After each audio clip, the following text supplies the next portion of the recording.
レンです。本日なんですけども、もうめっきり寒くなりまして、もう今街はもうクリスマス一色ですね。今この動画が上がってる頃はもう違うかもしれないですけど、今この撮影してる時はもうどこに行ってもクリスマス。ということで、この寒い時期美味しいものといえば、おでん。というわけで早速、本日も作っていきましょう。じゃあでは作っていきましょうか。本日なんですけども、おでんということで、数多くあるおでんのネタのうち、さすがに全部作ろうとすると動画時間が4時間を超えますので、一応今回自分で作ろうと思ってるのは4種類。残りのものに関してはこの後スーパーに買いに行こうと思います。ということで、まずは今回僕が作ろうとしているネタ、こちらから発表です。1品目、大根。2品目、鴨のつみれ。3品目、ヒロウス。ヒロウズとかヒリウズって言ったりもしますけど、あれですね。ガンモドキですね。で、4品目、揚げエビ新庄。今回は以上4品を作ってまいります。で、今回のうち1、2、3の大根とつみれとガンモ。ここに関しても皆さんの想像通りなんですけど、最後のエビ新庄。これはあれですね。よく和食の料理屋さんに行くと、エビ新庄とかカニ新庄とか、そういったお椀が出てくるんですよ。で、お出汁の中に、なんというか、エビのすり身で作ったお団子みたいな、そういったものがポーンと入ってるんですけど、もう和食ではメジャー中のメジャーって感じですけど、今回こちらを揚げて、おでんの中にぶち込んじゃおうかなと。どうぞ最後までごゆっくりお楽しみください。というわけで、とにもかくにもお出汁がないと始まらないので、まずはパパッとお出汁から。で、今回のお出汁なんですけども、いつもの昆布とカツオの合わせ出汁ではなくて、今こちらの中に利尻昆布と、あと、あご、あれですね、飛び魚、あれを焼いた焼きあご、それが入ってます。で、一応分量的には、お水5リットルに対して、利尻昆布が 80g、で、焼きあごが 150g 入ってます。で、焼きあごに関しては、頭をもいで、で、胴体を3つぐらいにパキパキっと割って中にボンと入ってます。で、その状態で約一晩置いたものがこちらですね。で、時期的にはもう冬なんですけど、多分皆さんのお部屋も暖房でもあったかいと思いますので、一晩つけておくなら冷蔵庫の中推奨です。結構すぐ腐りますんでね。で、一晩経ってこうお出汁が黄金色、こんな感じになってきたら引きごろですね。じゃあまずこちらを火にかけて、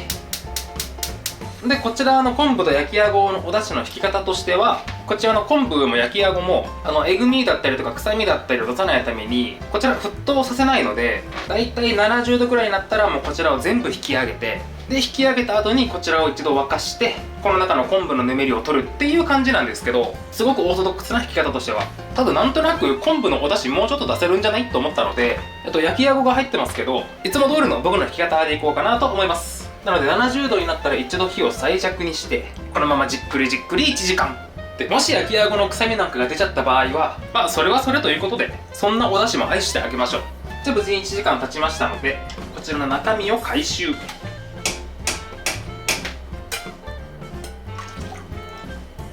じゃああとはこちらの中に利尻昆布のぬめりが多分に入っておりますので、ちょっと火加減を上げてもらって、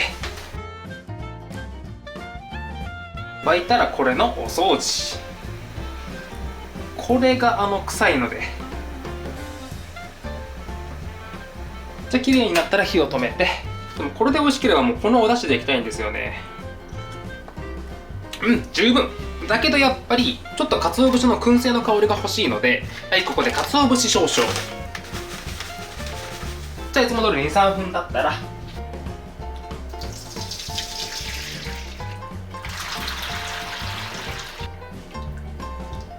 はい、これで昆布とあごとカツオの合わせだし完成。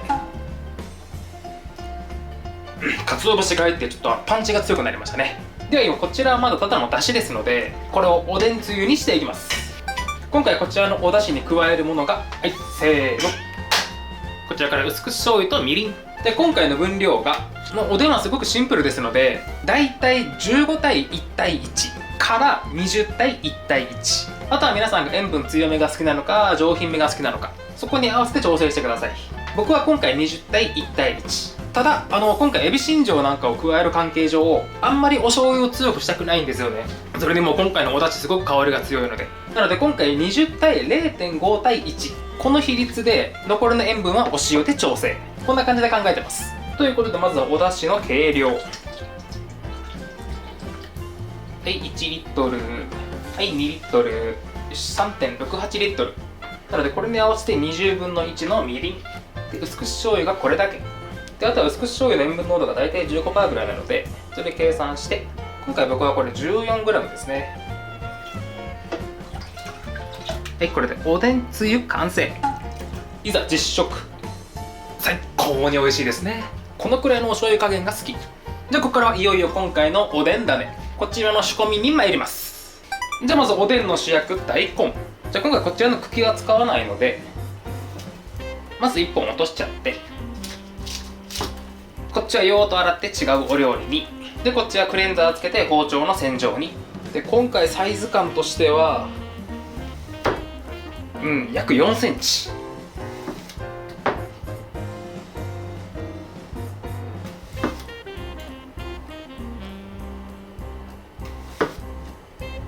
じゃあ大根の皮むいて、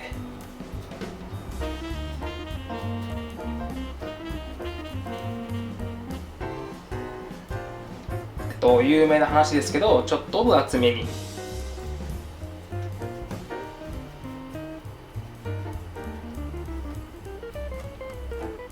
じゃああとはここの面取りをして、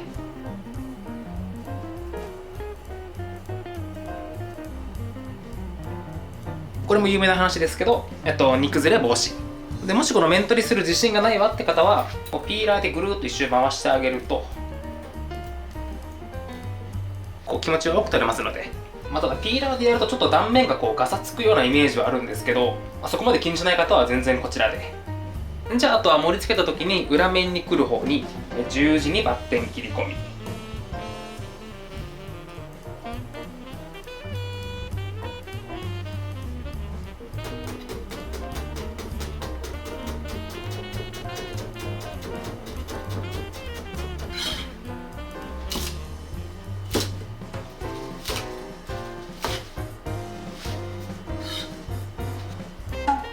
じゃあこっちはあと下茹でするだけですね。でこの面取りした部分はあと食べるだけで、こっちの葉っぱと皮は一度塩もみして、ものの数十秒でもべしゃべしゃになりますので、一度これを水洗いして、でもってしっかりと水分拭って、じゃああとはここに米酢 200cc、 お砂糖 50g、 お塩こんなもん、これを溶かし合わせて、はい、ダーバー。じゃあこっちの皮の方にはコチュジャンと、はい、ごま油、もちろん焙煎タイプで、あとはこれよく揉み込めば即席なんちゃってピリ辛漬物完成。でこちらの葉っぱの方にはこれが大葉胡椒ですね。柚子胡椒の大葉バージョン。これもよくなじませて、これで完成。食べ頃はこちら翌日となっております。じゃあこっちのメインの方はお鍋に並べてもらって、ここで和食の基本の木、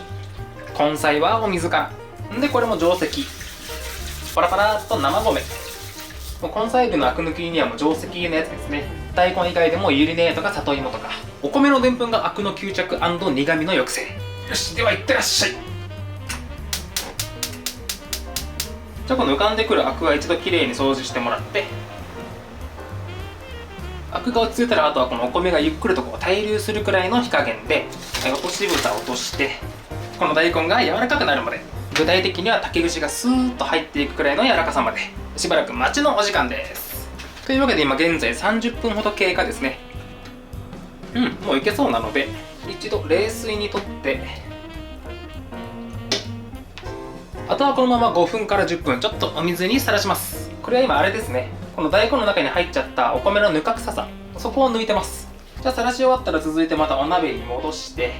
今このお水の中にずっとさらしていたので、大根が今すごく水分を含んでるんですよね。だからこのまんまおでんとして煮込んじゃうとなかなかお出汁が入っていかないということで、こちらの大根の水分を抜く作業ですね、今から。じゃあ今一度お水を張り直して、こちらを火にかけて、で軽く一煮立ちしたら一度こちらをざるに、よいしょ、この空気中で冷ますおかげですね。で今この段階でもかなり柔らかいので大根が崩れないように慎重に。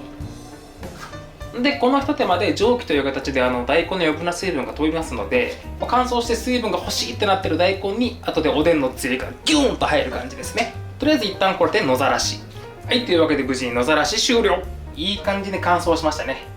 でこちらの大根に関しては他の具材よりもがっつり炊きたいので、ちょっとこの子たちだけフライングさせます。もうくったくたにしたいんですよね。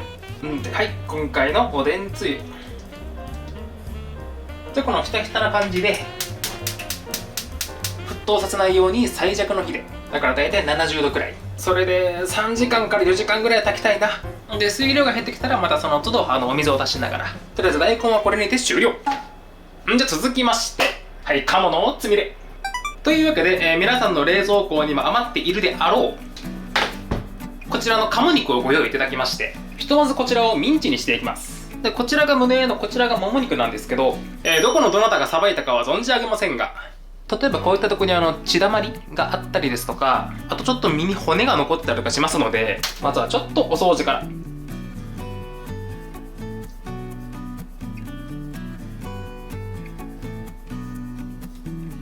でこっちがささみですね。でこの子は左胸の鎖骨がちょっとうっ血してたので、こういったとこはスパンと外してもらって、でこの筋も今回ミンチにするのであんまり気にならないかなと思います。じゃあ今回つみれにするのでものすごくもったいないんですけども、今回は皮むいちゃいます。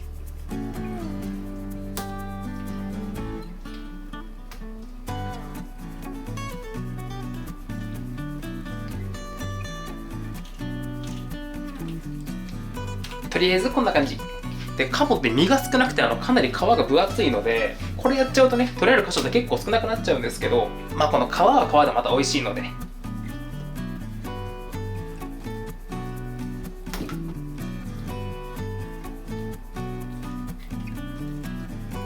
でこちらが今皮を剥いた身なんですけど、今回冷凍の丸鶏で購入してるっていうのもあって、今この子ドリップで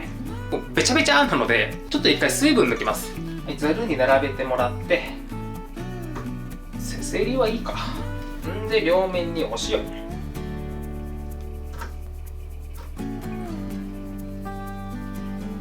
でこのまま約10分から15分で、その間にその他の部位、これが今外した胸の皮とももの皮で、こっちがネックですね、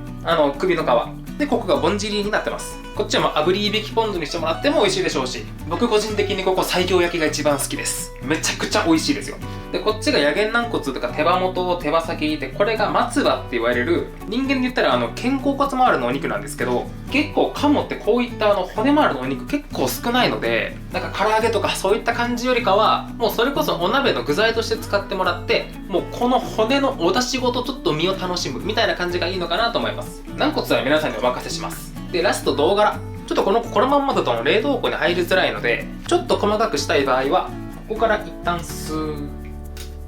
反対側も、スー。じゃああとは関節決めて、あとはせーの、これで簡単に半分にできますので、こちらはぜひお出汁に。ちなみに入れる関節はここです。ここの関節がすごく見えやすいので。以上、谷崎の合鴨の、保存方法でした。じゃあこのお肉からの無駄な水分を全部拭き取って、あとはこちらがミンチになりやすいように適当なサイズ感にザクザクっと。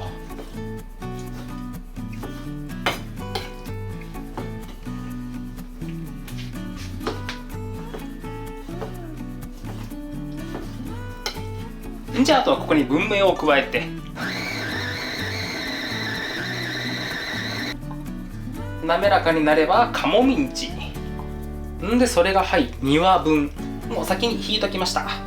ではこれからこちらの鴨ミンチを、つみれ用の肉種にしていきますので、そちらの材料たちをせーと、こちらから鴨ミンチ、長ネギ、生姜、薄口醤油、片栗粉、卵黄、お塩、サラダ油で、今回の分量がこちらからだいたい 700g、5センチ、小さじ1、小さじ2、大さじ1、卵黄1個分、いつものやつですね。じゃあまず生姜、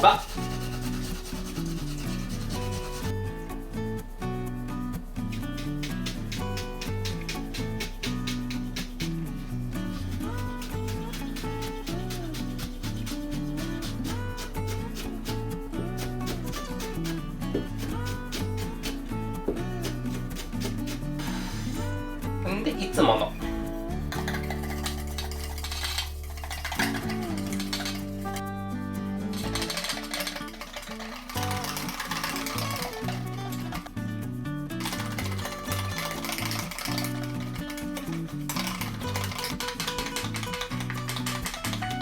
はい、これで今日もいい玉元に仕上がりました。でもこちらも文明のおかげでもう粘り気は十分に出てますので、もう何もこねることなく、はい、その後はもろもろぶち込んで、この玉元以外をでいつものごとくこちらを合わせて、はい、最後に玉元、あとはさっくりと。やっぱこの玉元が入ると美味しいですよね、つみれはね。ただ入れすぎるとお箸で持たなくなるので、柔らかくなりすぎておでんに加えるときはほどほどに。では今からこちらを、下茹でしていきます。では沸いたお湯をご用意いただいて、スプーン濡らして種を持ってもらったらクリーン、これを吸う。もう親の顔より見たガン取りですね。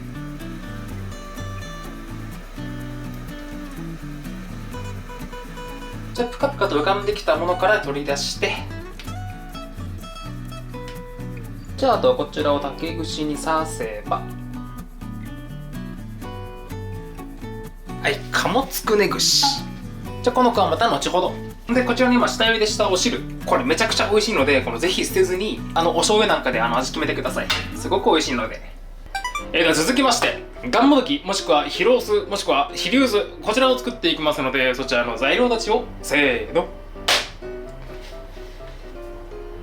こちらから木綿豆腐、きくらげ、人参、銀杏、大和芋、全卵、薄口醤油、お砂糖で、今回の分量がこちらから2丁4枚2分の1、30粒ぐらい、50g1 個、大さじ1、大さじ1。もうここら辺の具材に関してはもう本当皆さんのお好みの量って感じですかね。でこちらのお豆腐なんですけど、木綿豆腐を買ってきたつもりがなぜかこちら絹ごし豆腐やったんですよね。皆さんはぜひ木綿豆腐で。ただもし仕上がりが緩くなっちゃったら緩くなっちゃったで、最後調整効きますので多分大丈夫で、こちらのお豆腐は今水でさっと洗ってペーパーでくるんで、今から軽く重しを置いて、このまんま1時間から1時間半ちょっと水切りなので、この時間を使ってこちらの具材たち、ここをパパッと仕込んでいきます。で今回は僕は生のきくらげを使いますけど、全然乾燥きくらげで大丈夫ですんでね。っていうかむしろ乾燥きくらげの方が食感がいいような気がする。続いて人参で、今回はこちらを千切りにしたいので、本当はこれをかつらむきできればねかっこいいんですけど、人参のかつらむきは僕はできないので、はい、ピーラー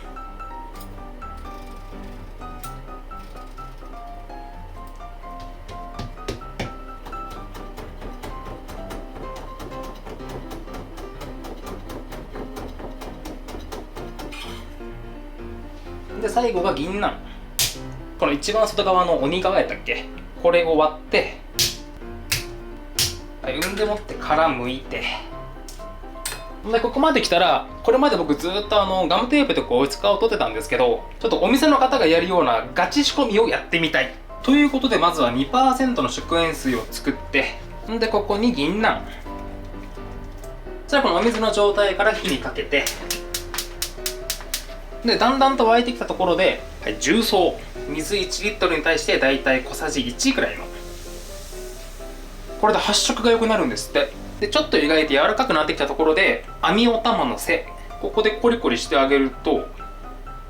あーすごい薄皮むけるむける、おすげえ、これ楽。じゃああとはコロコロコロコロしながら、この銀杏が完全に柔らかくなるまで。じゃあ無事みんな柔らかくなりましたので、こちらをおかあげで、この取りきれなかった皮ももう柔らかくなってるので、ふやけてこれをペリペリペリと取ってもらって、あとはこれを薄くスライスするだけ。っていうかこれあれですね、切っ先なんかを使ってグーッと切るより根元使ってストーンの方が切りやすい。銀杏ねっとりしてるので。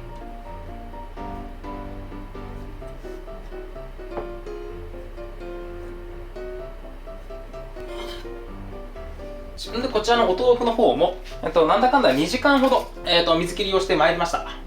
絹ごしだったので。どんなもんかな、このぐらい切れてればいけるんじゃないか。じゃあ一度こちらを裏ごして、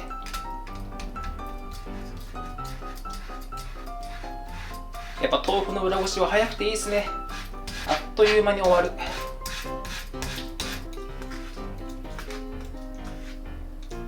でこの後すり鉢で当たっていくんですけど、我が家ちょうどいいサイズのすり鉢がないので、このサイズの次はこのサイズになっちゃうので、2回に分けていきます。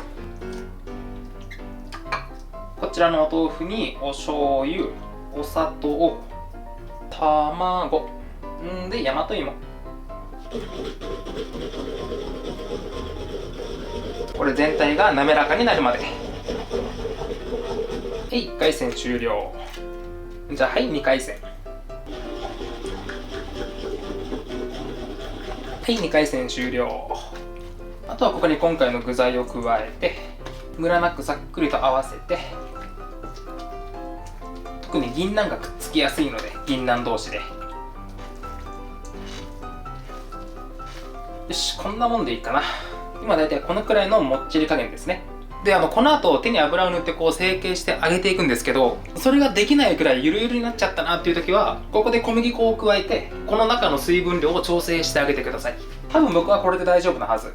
じゃあここで揚げ油をセット。温度は140度。低温の火でじっくりいきます。ちなみに今回キクラゲ、人参、銀なんですけども、中の具材、あとゆり根とか、あと枝豆、そら豆で玉ねぎ、ごぼう、どんなものでも美味しくなるかなと思いますので、でもって裏ごすっていう作業さえ省いちゃえば簡単なので、皆さんもご機会がありましたらぜひ。じゃあ手に油をなじませて、で適量を取って表面を艶やかに丸く成形してあげて、こんなもんで、あとはこれを油にポイッ、この鍋底にくっつかないようにちょっとケアしてあげながら。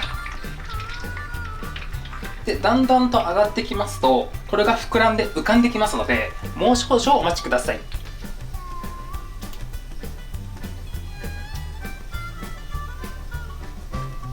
こんな感じの揚げ色がつけば OK ですね。かわいい。よし、じゃあ揚げ終わり。完全に忘れてました。皆さんがされるときはぜひこういったゴム手袋を着用くださいね。大和芋のあれで手がめちゃくちゃ痒くなるので。忘れてた。っていうことで押す。よし。で、最後こちらを油に落とすときのワンポイントアドバイスなんですけど、ちょっと落としにくいなと思われた方は、しゃもじなんかをしっかりと油で濡らしてもらって、で、成形した後こっち。あとはこれを油にスライド。じゃあこれにて揚げ終わりですね。真ん中のこの子めっちゃいい感じに揚がった。正直この揚げたては揚げたてでまた美味しいんですけど、外はサクッと中はふわっとして、ただ今回おでんの具になりますので、このままやっちゃうとお出汁が油まみれになるので、最後の工程油抜き。こちらは普通のお湯です。あとはもうこのままほっといて水が抜けるのを待ちましょう。以上、これにてヒロウス完成。で、本日こちらが最後ですね。最後がエビ新庄。ではまずそのエビ新庄に使っていく材料たちをせーの。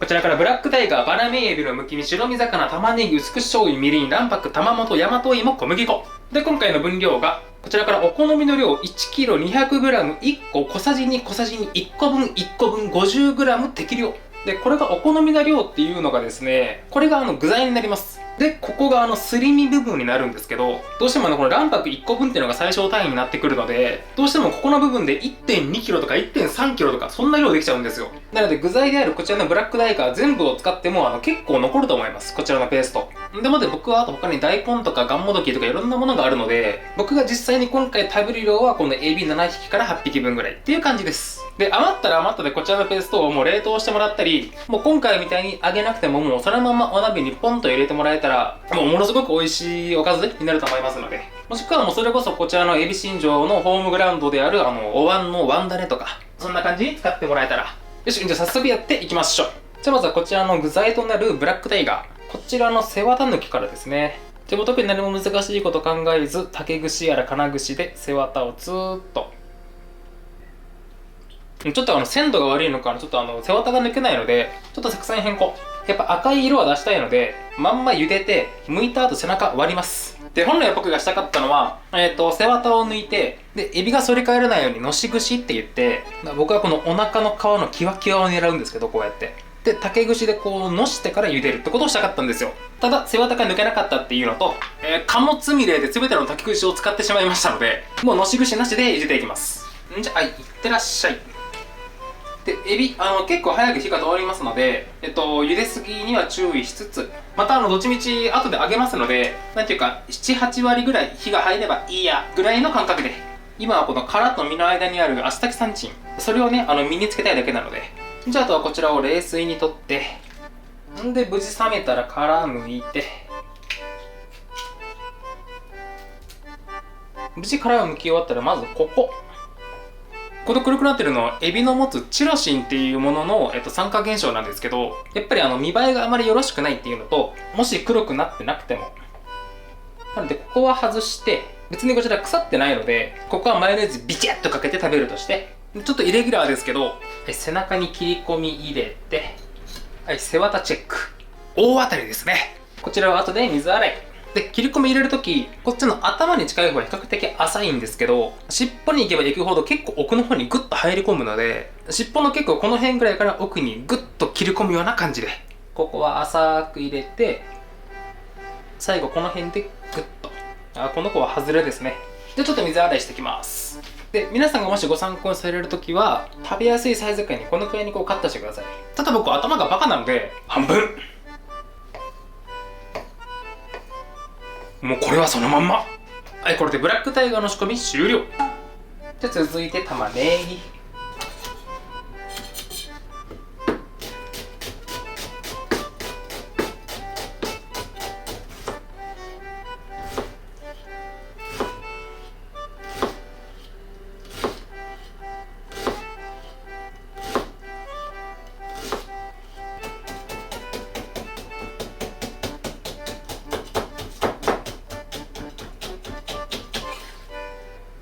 じゃあこの刻み終わった玉ねぎを熱湯にぶち込んで、はい、ぐるぐるぐる、はい、OK。こちらをざるにあげて、ですぐさま冷水にさらしの、これで余分な辛みなんかを抜いて、あとはこちらの水分をよーく絞って、はい、これで OK。じゃああと刻む必要があるのはこちらのマダイぐらいですかね。もうこちら皮も血合い骨も全部外してあって、こちら背中側というかお節ですんで、もうなんとなく適当にブツブツブツと、もうただこれだけ。じゃああとは先ほど湯がいたこちらのブラックタイガー以外のこちらのものたちを使って、エビ新庄の生地といいますかペーストを作っていくだけなんですけど、一応1点だけ、こちらのバナメイエビ、先ほどのブラックタイガーと同じくもう背中スパーンと割って、もう綺麗に背わた除去してあります。一応それだけ。じゃあいよいよやっていきますか。じゃあ再び登場、こちらの文明で、本来新庄ってすり鉢で当たりながらこう滑らかになるまでやっていくんですけど、もうちょっと今日は時短ということで、今ここにあるもののうち玉元と大和芋、それから小麦粉、この3つは後から加えたいので、それ以外のものを、はい、いってらっしゃい。これが完全なペーストになるまで。じゃああとはここに大和芋と、はい、玉元と小麦粉、これをさっくりと混ぜ合わせて、はい、これでエビ新庄の生地完成。じゃあここからはこちらを揚げるだけですね。温度は160度。じゃあ今度こそ大和芋のかゆみ対策にゴム手袋で、本来エビ新庄をこうワンモノというかお吸い物とかに入れるんであれば一度こう茹でたり蒸したりをするんですけど、だからこういった作業はしないんですけど、だいたいガントリーかな。ただ今回どっちみちこう油で揚げるので、今回に関してはこうやって油を手になじませて、でこちらの生地でこのエビを包んで、はい、これを脂身っぽい、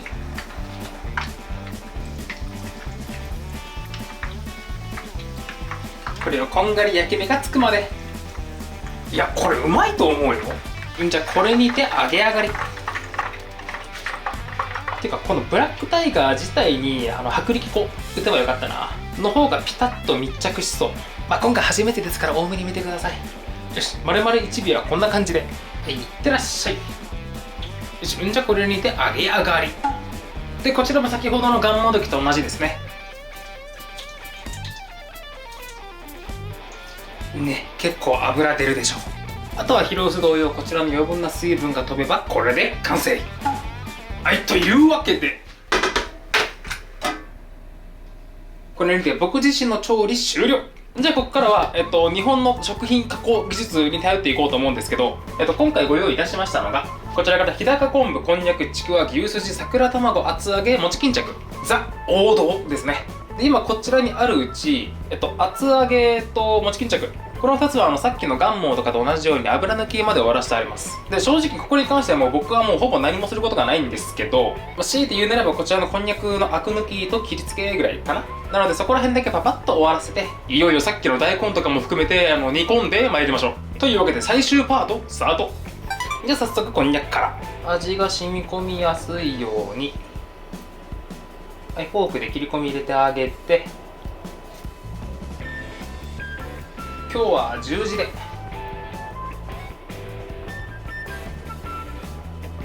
これはもちろん両面に。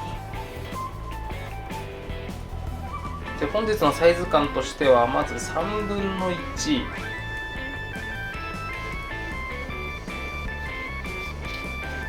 で、これを斜めで、実はこんな感じですね。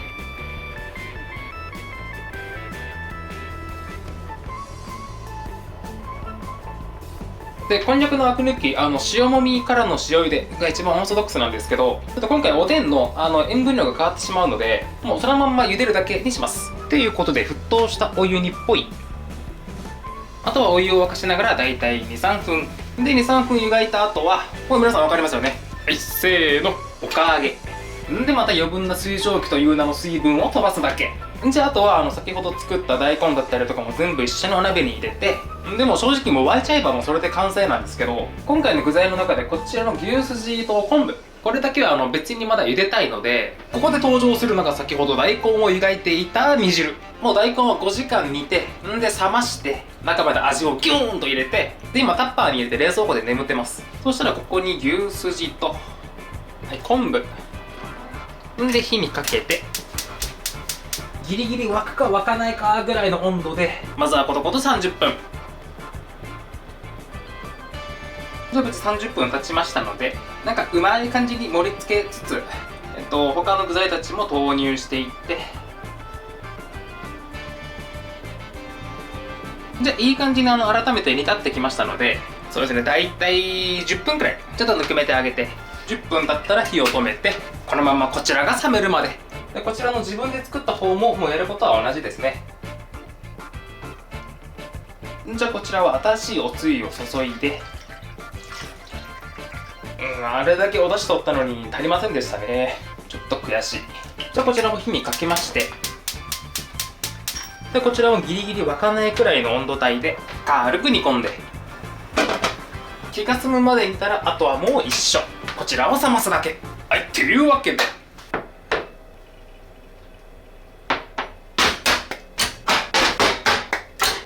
はい、これでおでんの出来上がりです。では実食編へ行こう。というわけで無事完成。この中とか全然見えてないと思いますけどね。一応今こんな感じでもうぬくめ終わっております。んでこちら作ってから疲れ果てて寝ちゃったもので、多分相当中まで味染みてると思う。てなわけでして、いただきます。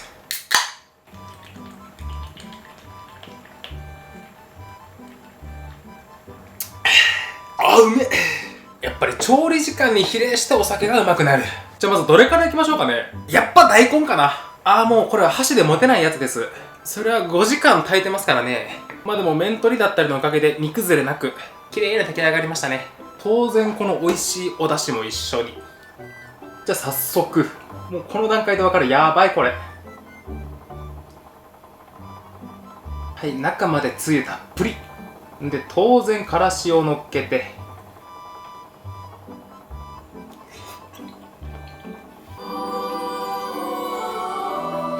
最高。もう当然のことながら歯もいらないし顎もいらないし顎関節がいらないね。ベロで上顎にピュッとしただけでもうボロボロって感じです。そして無限に湧き出るおつゆ、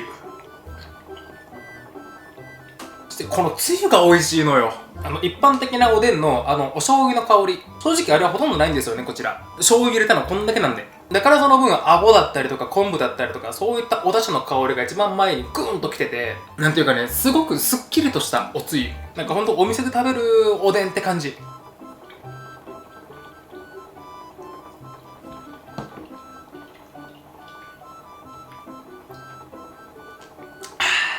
しかったな。今日瓶ビールにすればよかったな。なんか冬場の屋台でおでんを食べながら瓶ビール飲んでるあの感覚、ちょっとあの感覚になりたかった。でちょっとはしたないですけど、食べ終わったおつゆにからしといて、これが美味しいよね、おでんってね。じゃあ続きまして、はい、鴨つみれ。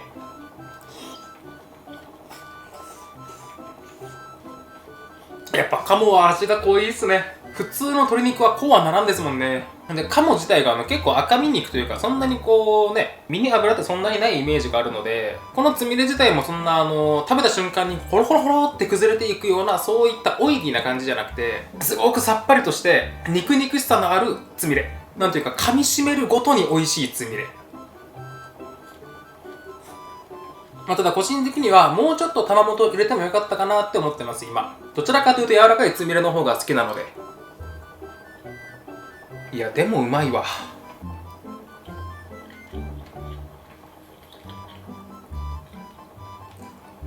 この鴨つみれ、からしが恐ろしいほどよく合う。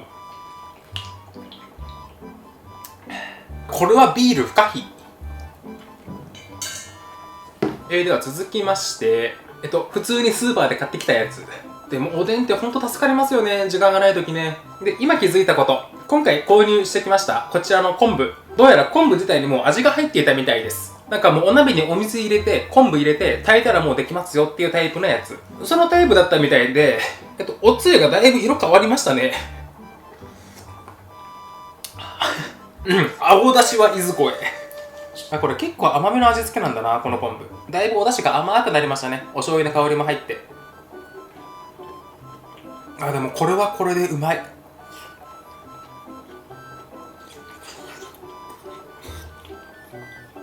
ちくわうまい。もうちくわは外さんね。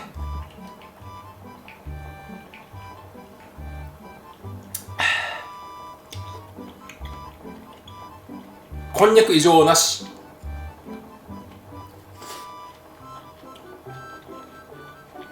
餅巾着異常なし。桜卵異常なし。やっぱうずらの卵は美味しいっすね。なんていうか僕あんまりこう普通の卵のゆで卵って僕は食べないんですよ。口の水分持っていかれるのがあんま好きじゃなくて。でもそれと違ってうずらの卵ってなんでこんなにモイスティーなんでしょうね。なんかしっとりしてますもんね、うずらの卵って。そして味も濃いし、すごく好き。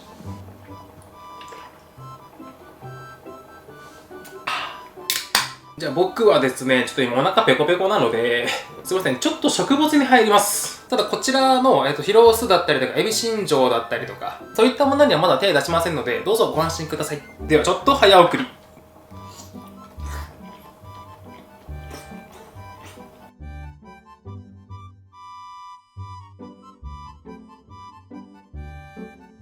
というわけで小腹が満たされた。じゃあここで満を持してこちら。箸休めのなんちゃってお漬物。これに関してはお漬物というかもう酢の物になるのかな。じゃあまず大根の皮。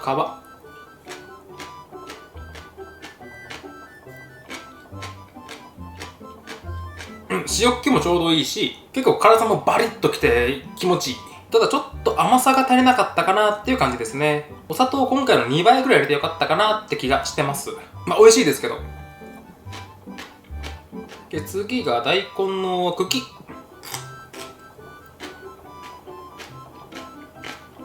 これはめっちゃうまい。同じ砂糖の量で漬け込んでますけど、こちらの大葉胡椒で漬けたこの茎ちょうどいいですね。このほのかに香る大葉と、あとお酢の清涼感と大葉胡椒の胡椒というかその唐辛子、これがこっちもバリッと効くので、この茎3本ぐらいでお茶碗半分減るかなって感じですね。これうまいわ。でもし大葉胡椒がなければ普通の柚子胡椒であったりとか、そういったもので代用していただければ。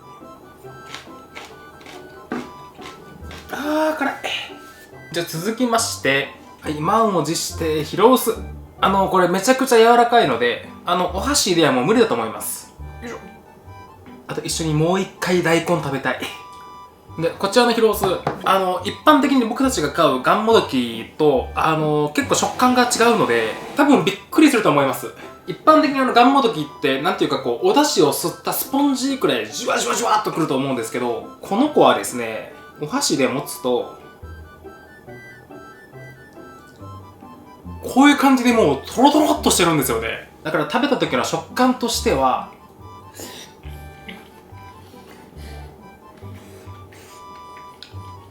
これなんて言ったらいいのかな、なんかもう山芋鉄板みたいなトロットロなんですよね。で中に入れたこの銀杏がすごく美味しい。やっぱこのがんもどきというか広須にはもう銀杏は必須ですね。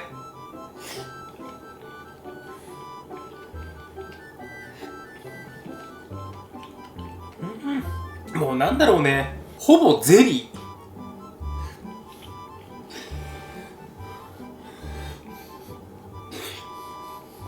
ー。大根も色あせないわ。もうビールが何本あっても足りん。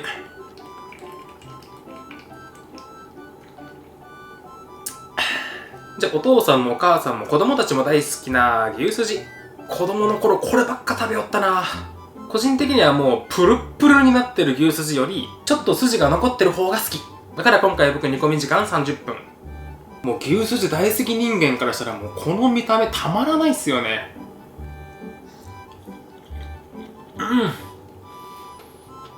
ちょうどいい柔らかさ。細い筋はもうトロットロ、太い筋はもっきもき。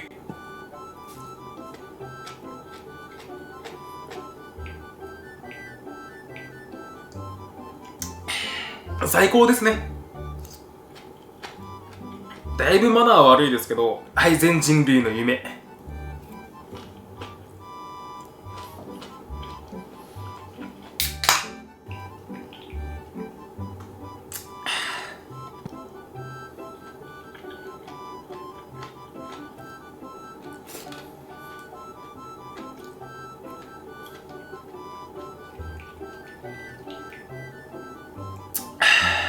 大変美味しいござんした。じゃあ続きましてこちらのエビ新庄で、こちらこの中結構減ってるんですけど、エビ新庄だけ昨晩ちょっと我慢できず結構食べちゃいました。寝る前に。なんなら疲労数なんかもちょっとね食べちゃったんですけど、今回作ったものの中でこれが一番美味しかったんですよ。ただもうちょっとこうしておけばよかったなっていうのがあったので、そこを皆さんにお伝えしたい。そして皆さんにもこれをぜひ作っていただきたい。じゃあ早速エビ新庄。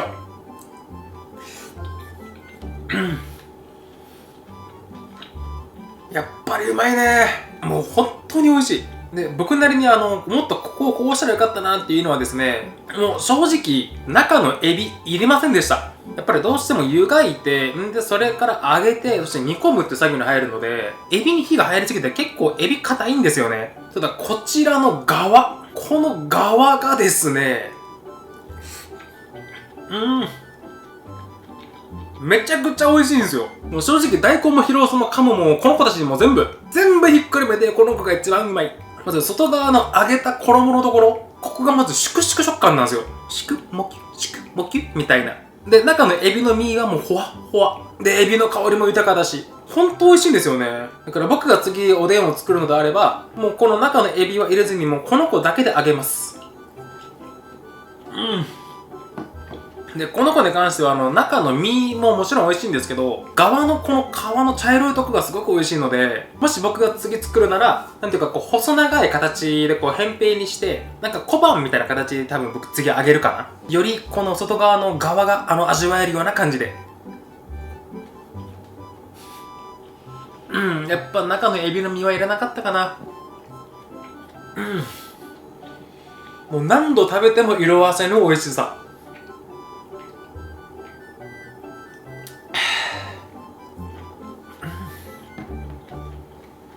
じゃあ、あとですね、こちら側は見えてないと思いますけど、あと厚揚げ4つと桜卵1個。で、こちら側はこんな感じですね。だいぶ減りましたね。もうほんと食べるのはあっという間。よいしょ。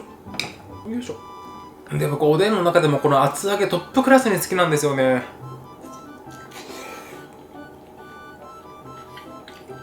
もうふわふわ。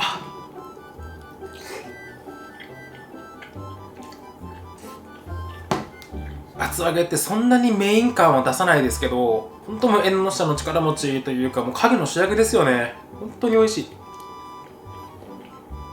そしてしっかり腹にたまる。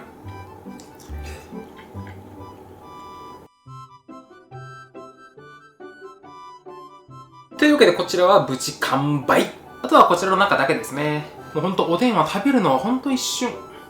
というかもう本日はこちらでラストスパートですかね。で、今回ちょっと例外的に正面のこちらのカメラからはこの中が見えないので、どっかワイプって形でこう中の様子もね、お伝えしながら。よいしょ、てなわけでして、ラッス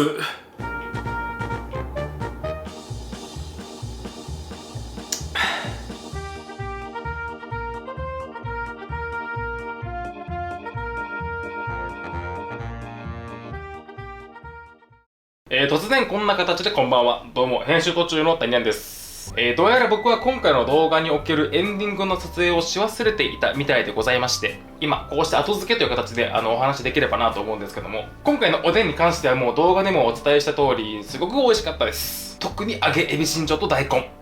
まだまだ寒い日が続きますので、皆様もしご機会がありましたら、ぜひ。で、最後になってしまいましたけども、皆様、2021年本当にお世話になりました。今年を振り返ると、おそらく一番大きいのは僕のこちらのオリジナル包丁の販売だったりもするのかなと思うんですけど、今年は初めて作る料理であったり、初めて行う調理法であったり、個人的にはすごく充実した1年になれたかなと思います。また来年もこのスタンスはほとんど変わることなく、また精進していこうと思いますので、皆様2022年もぜひともよろしくお願いいたします。では皆様、良いお年を。